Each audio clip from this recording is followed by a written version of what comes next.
রাজনৈতিক দলের ঝান্ডায় মুখ ঢেকেছে বিদ্রোহী কবি কাজী নজরুল ইসলামের আবক্ষ মূর্তি।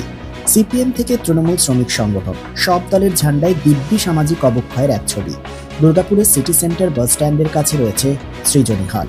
শহরবাসীর দীর্ঘদিনের দাবি মেনে 1999 সালে তৎকালীন বাম পুর বোর্ডের মেয়র রথীন রায় এই আবক্ষ মূর্তির উন্মোচন করেছিলেন।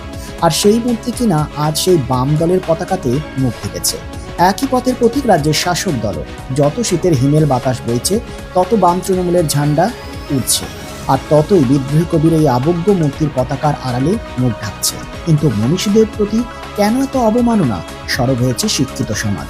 এই অপমান মেনে নেওয়া যায় না। কি করছে প্রশাসন? কি করছে দুর্গাপুরের পুরবোর্ড? প্রশ্ন তুলেছে এই শহরের মানুষ থেকে শুরু করে বিদ্যুৎজন। সামনেই রয়েছে দুর্গাপুর থানার অন্তর্গত সিটি সেন্টার ফাঁড়ি, রয়েছে ঢিলছোড়া দূরত্বে দুর্গাপুর নগর নিগম। শহরের হাই প্রোফাইল জোন হচ্ছে এই গুরুত্বপূর্ণ রাস্তা, যেখানে বিদ্রোহী কবি কাজী নজরুল ইসলামের আবজ্ঞ মূর্তি রয়েছে। কেউ কি দেখতে পায় না অবমাননা করের এই লজ্জাজনক ছবি? উঠছে প্রশ্ন। অন্যদিকে এই বিষয়ে কি বলেছেন তৃণমূল নেতৃত্ব, সেটাও শুনবো। লাল ঝান্ডা যারা কমরেডরা আছেন তারা নিজেদেরই মুখ ঢাকার আর জায়গা নাই বলে তারা বাইরে খুঁজে খুঁজে বেড়াচ্ছে কোন মহান ব্যক্তিদের কাছে লাল ঝান্ডা লাগানো যায়, তাদের আশীর্বাদ নিয়ে যদি পাওয়া যায়।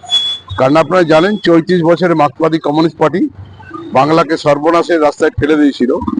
তাদের বাড়িতে কমরেডদের বাড়ির মেয়েরা বউয়েরা তারা লক্ষ্মী ভাণ্ডারের মধ্য দিয়ে, স্বাস্থ্যসাথীর মধ্য দিয়ে বাড়িতেও ঝাঁটা পেটা খায়।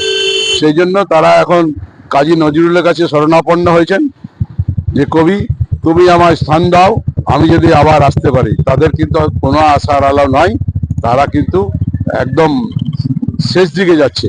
কিছু কিছু কমরেড দিকে বিভিন্ন পার্টিতে, বিজেপি পার্টিতে পাঠাচ্ছে, কাউকে কংগ্রেসে পাঠাচ্ছে, কাউকে তৃণমূলে পাঠাচ্ছে। ভাবছে বোধহয় গোপন খবর নিয়ে আমরা কিছু দামামা বাজাবো। দামামা বাজাবার কোনো জায়গা নাই। ফুটে গেছে, ফেটে গেল কার ঢোল, যে উত্তম কুমার বলেছিল সেই ঢোল ফেটে গেছে। তৃণমূলের ঝান্ডা ওখানে দেখা যাচ্ছে, তাহলে কি সেগুলো কি খুলে দেবেন? না, তৃণমূলের ঝান্ডাটা আপনি দেখতে পাচ্ছেন বহুত পুরনো। আমাদের কোনো ওকেশন ছিল, সেখানে ঝান্ডা লাগানো ছিল, আমি আজকে বিকেলের মধ্যে খুলে নেবো। বিষয়টি নিয়ে কি বলেছেন সিপিএম নেতৃত্ব, শুনে নেওয়া যাক।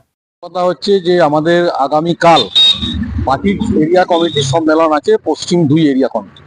সেই সম্মেলনকে সামনে রেখে বিভিন্ন গোলায়, বিভিন্ন জায়গাতে আমাদের লাল পতাকা দিয়ে সাজানো হবে। প্রথম কথা হচ্ছে, যারা এই কথা বলছেন, প্রথম কথা, পশ্চিমবাংলার মাটিতে রবীন্দ্রনাথ, নজরুল যে মাটিতে জন্মগ্রহণ করেছে পশ্চিমবাংলায়, তাদেরকে কালিমালিপ্ত করা এবং গোটা রাজ্যের যে সমস্ত দুর্নীতি বিভিন্ন জায়গায় স্বজন পোষণ করে গোটা রাজ্যে পশ্চিমবাংলায় এই মনীষীরা যারা জন্মগ্রহণ করেছেন তাদেরকে অসম্মানিত করেছে পশ্চিমবাংলার তৃণমূল কংগ্রেস। পশ্চিমবাংলা তৃণমূল কংগ্রেস তাই করেছে। তাদের কাছ থেকে আমাদের শুনতে হবে যে নজরুলের মূর্তিতে আমরা পতাকা লাগিয়েছি, তার মুখ ঢেকেছে, তাকে ব্যবহার করছি। আমরা কাউকে ব্যবহার করার প্রশ্ন, তাদেরকে সম্মান করা এবং আমাদের পশ্চিমবাংলার মাটিতে, যে মাটিতে এই সমস্ত মনীষীরা জন্মগ্রহণ করেছেন, তাদের সম্মান, তাদেরকে তাদের যে ভাবনা চিন্তাকে এগিয়ে নিয়ে যাওয়ার কাজই তো কমিউনিস্টদের যে মূল দায়িত্ব এবং কর্তব্য। তাদের কাছ থেকে আমাদের দায়িত্ব কর্তব্য শিখতে হবে না। কারণ তৃণমূল আগে দেখুক যে তারা যেভাবে কালিমা লিপ্ত করেছে, সেটাকে আগে তারা তারা আগে নিজেরা ঠিক করুক, তার পরবর্তীকালে তারা তাদের কথা বলবে।